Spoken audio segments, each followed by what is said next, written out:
This is your official chart, and currently standing in front of Tiny Temper's elbow, it's 2 4s of JLS. How you doing? Very good, Rich. How you doing? Yeah, I'm not bad at all. I'm not bad at all. Is this your way of telling me that you've binned off the other lads and I can finally join? Kind of. We are the better half. Yes. Obviously, but yeah, we'd have to talk to them before we make that official. Do you know what I mean? But I've been practicing my backflip, so I figure I can definitely take Aston's spot. Definitely in them, bro. 100%. You're there, man.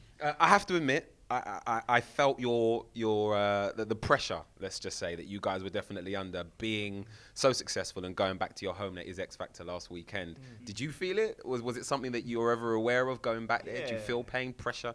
It's definitely the one place for me personally that I still get nervous going back to and performing. You know, because if you think that was like home for us every single week, we'd go to those studios and wouldn't know if we'd make it through to the next week. You know, so now, you know, the show's a bit different. Obviously, we ain't got Simon and Cheryl and Danny there. You know, those were our mentors at the time. Just Louis holding the fort for the rest of them. But yeah, you still get nervous, but it has got easier over the years. Yeah. Okay, well, I'm sure everyone's pleased that Louis is still there. I mean, who else is going to compare every black guy on the show to Lenny Henry? It's awful. He does it every single week. In all honesty, what do you think of Louis as a judge?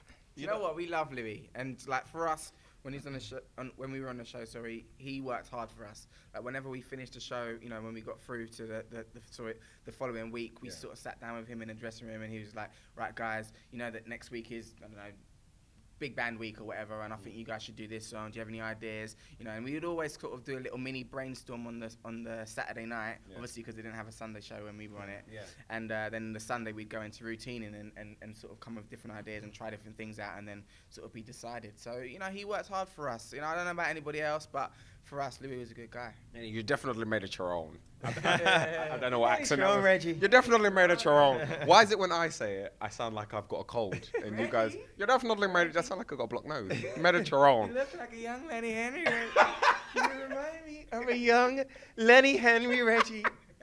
Right, can we move on from this because everyone's going to start saying that. We don't want that. We don't want that at all. Okay, new record, very different sound. The record that you've just put out is produced by Bangladesh, the man behind Little Wayne's and Millie. Yeah. Why such a change in sound and why so much more, I don't know, R&B this time around? Yeah, it was definitely a conscious decision of ours. You know, we wanted to come back like we've been away for long. We haven't been away for that long, but wanted to come back this year with same effect we did with Beat Again, really. You know, wanted to raise a few eyebrows and for people that might not necessarily been JLS fans before to think, actually, you know what, I like that new JLS record. So we wanted to go in with a hip hop guy. Obviously, we come from a pop background and merge the two together. And then we, you know, came out with the hottest gun in the world sound. And it's definitely a good indication for the rest of the album. Okay. Oh, well, the two big contenders this week are definitely yourselves and Labyrinth and Emily Sandé. That song is absolutely stunning. And it was performed on X Factor last weekend as well. What are your thoughts on that record? And if they beat you to the #1 spot, how would you feel? Look at that laugh. I love it. You guys are so well trained. You know what? Both you and you said, ha, ha, ha. Well. You know, real talk. Because Lab's a friend of ours, and Yeah. Emily, I'm like probably her biggest fan. Yes. Like, you know, her album for me is the album of the year this year.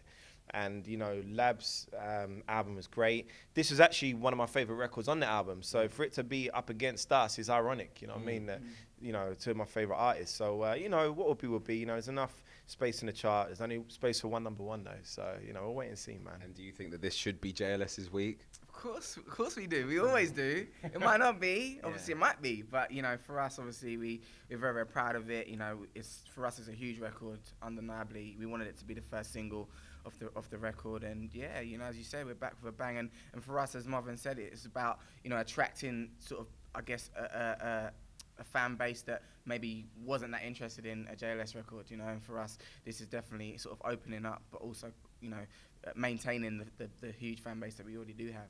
Okay, one last thing before we go. As Arisha isn't here, maybe you guys can explain the crotch grab and the hand signal at the end of the performance last week. It baffled everyone in my front room. Reg, we didn't know what was happening, bro.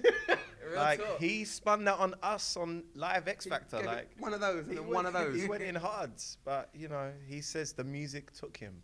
So, you know. Took it to the place that he had to grab his crotch. Well, you know. He's bringing the crotch grab from, I guess, the 90s and those kind of decades back. Yeah. Fantastic.